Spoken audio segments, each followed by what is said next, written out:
Halo pemirsa Lidik Krimsus News, berdasarkan data dan informasi yang kami terima, Lembaga Informasi Data Investigasi Korupsi dan Kriminal Khusus Republik Indonesia Lidik Krimsus RI menyorot adanya dugaan aktivitas tambang ilegal di area kawasan hutan produksi di Kota Sawah Lunto yang dilakukan oleh PT Mior.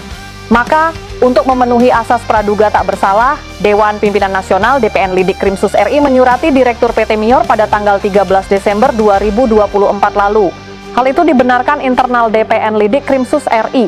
Benar, kami telah menyurati PT Mior karena pihaknya kami duga berdasarkan data dan informasi yang sudah kami kumpulkan bahwa pihak perusahaan tersebut telah melakukan aktivitas penambangan di kawasan hutan produksi tanpa mengantongi izin pinjam pakai kawasan hutan atau IPPKH dari Kementerian Kehutanan Republik Indonesia. Ungkap Elim Makalmay, Sekjen DPN Lidik Krimsus RI kepada media di kantor DPN Lidik Krimsus RI di Matraman, DKI Jakarta pada hari Senin 14 April 2025 siang.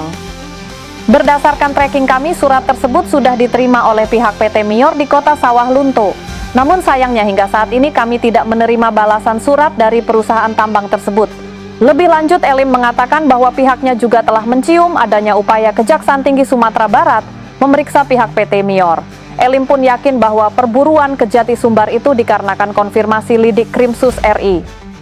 Kami juga menyayangkan ini pihak Kejati Sumbar tidak memberitahukan sama sekali kalau mereka sudah memeriksa pihak PT Mior, namun diam-diam, tapi mau diam-diam pun pada akhirnya sudah terendus juga oleh kami. Ada dokumen yang kami peroleh terkait itu dan bisa dibuktikan nanti kalau ada yang ingin membantah. Walaupun demikian, sekali lagi kami tetap memakai asas praduga tak bersalah. Mungkin saja pihak Kejati Sumbar sedang melakukan verifikasi dan validasi dari dugaan yang kami konfirmasi tersebut. Hanya saja kami berharap pihak Kejati Sumbar memberitahu segera hasil pemeriksaan Direktur PT Mior yang berinisial HID itu, papar Elim tegas kepada media.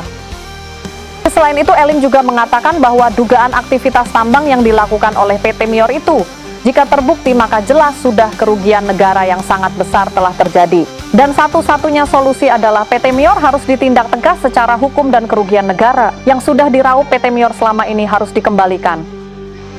Jika saja sudah diberlakukan undang-undang perampasan aset, maka saya pastikan itu pimpinan PT Mior sudah harus dimiskinkan. Saya tahu persis amanat Presiden Prabowo Subianto bahwa bagi pihak-pihak yang telah merugikan negara, agar sekiranya mengembalikan kerugian itu atau tidak, maka Presiden akan memburu pelakunya, pungkas Elim dengan nada tinggi. Ikuti terus perkembangan perkara dugaan pertambangan ilegal di kawasan hutan produksi tanpa mengantongi izin pinjam pakai kawasan hutan atau IPPKH dari Kementerian Kehutanan Republik Indonesia ini hanya di Lidik Krimsus News. Saya Dian Carlota melaporkan dari Jakarta. Terima kasih sudah menonton dan sampai jumpa.